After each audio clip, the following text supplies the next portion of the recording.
Many students, this is the class for 7th standard subject social and topic name is history first lesson sources of the medieval India. Okay, so in this topic we have already seen primary sources like primary sources under this category, inscriptions we have seen, monument we have seen. Today we are going to see about coins. Okay, coin in Tamil we can say is a naanayam.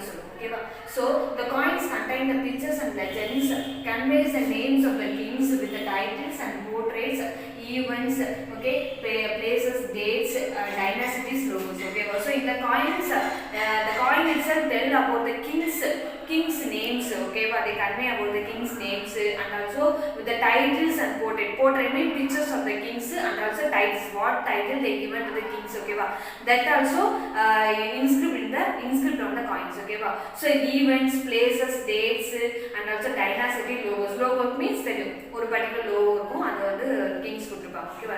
Next dynasties பரம்பரைகளை பத்தி சொல்லும்.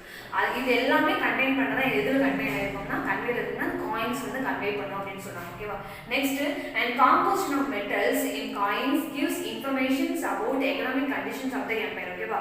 So the composition means the different kinds of metals of coins. These itself tells about the economic conditions of the particular empire.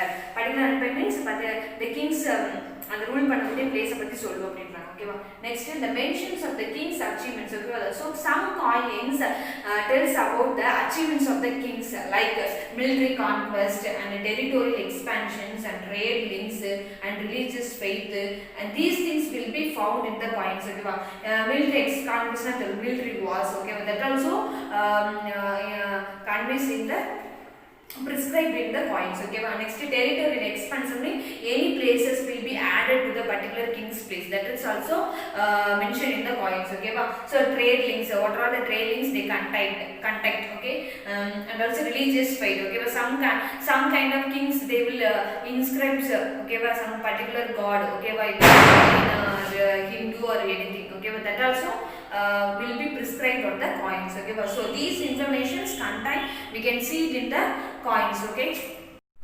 Okay, next Muhammad Ghori stamped figures of goddess of Lakshmi on this gold coins and inscribed his name on the coins. Okay, so Muhammad Ghori only introduced figure mean picture of goddess of Lakshmi on his gold coin, and also on the coin his name also inscribed on the coin.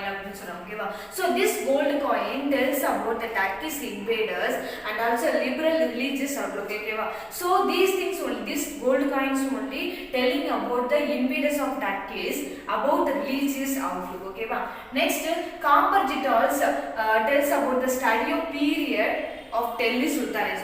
The copper jewels and all we can be able to study about the period of Delhi Sultans. Okay, and silver tanka introduced by Iltutmish. Okay, silver tanka was introduced by Iltutmish. Okay, and Alauddin Khalji's gold coin. Okay, his gold coins and Muhammad bin Tughlaq's copper token currency.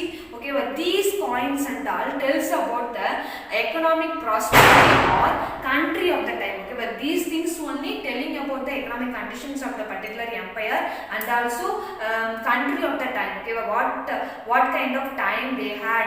Okay, what kind of life they lived. Okay, these things only telling them.